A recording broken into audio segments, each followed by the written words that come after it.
I'm now joined by Seth Reynolds here on the set of Inside IUE Sports, and he, for the second year in a row, has earned a trip to the NAIA Indoor National Track and Field Meet. Seth, thanks for your time today. Thanks for joining me. Thank you. Well, like I said, back-to-back years making a trip now to the national tournament for the National Indoor Meet, I guess I should say. What's it like for you? I mean, it's an amazing experience to be able to go there again.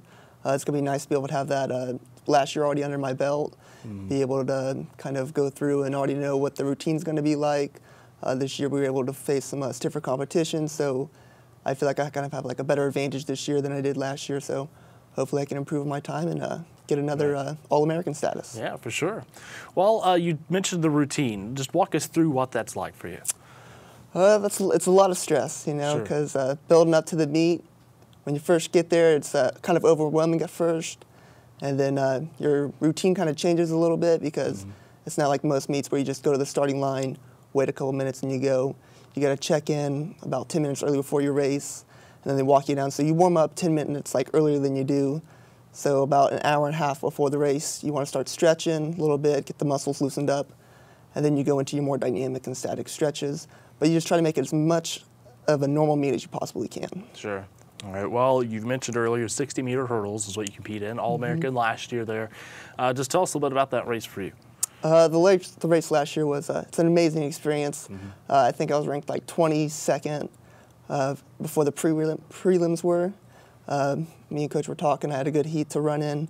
Not one of the fastest guys in my heat, but people with pretty good times. I was able to get out of the blocks faster than anyone. I knew that I was in the lead right at the gate, and I was able to hold on to that, and that was probably the one experience that I'll never forget in my life because it was so exciting, and I just was able to show so much emotion crossing the finish line, knowing that I made it to the finals. All right. What's your training been like for this year? So this year it's been a little bit different than last year. Last year we were able to get into Richmond High School and use their facility and run it with our hurdles. But this year we haven't been able to get in there as much. So on Mondays we try to go to the University of Indianapolis, use their track, use their hurdles, be able to spike up and run. So that's nice to be able to do that. But it's only once a week. And if the weather doesn't cooperate with us, then that might be the only day we can hurdle that week.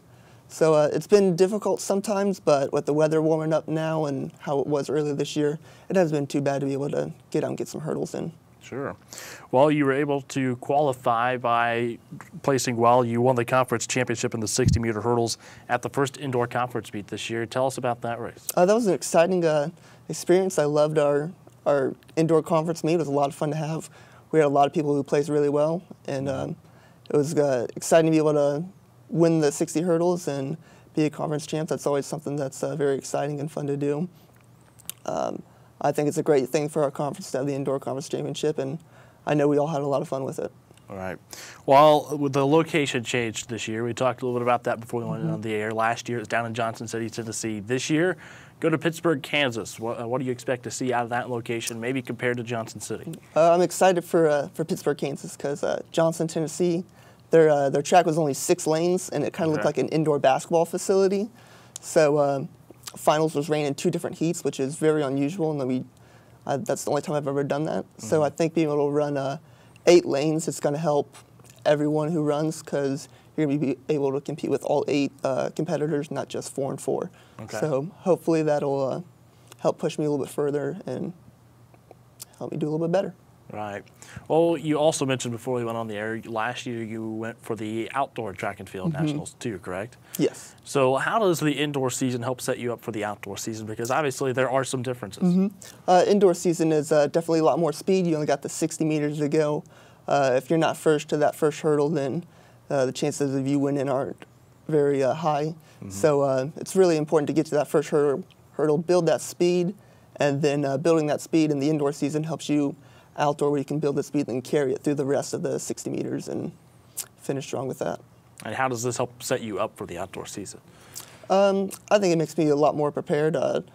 It will hopefully drop my time, help me with the speed to the beginning, and then it's a lot more quickness and less endurance for the indoor season, but I think that's good, and then we can pick up the endurance once this indoor season wraps up.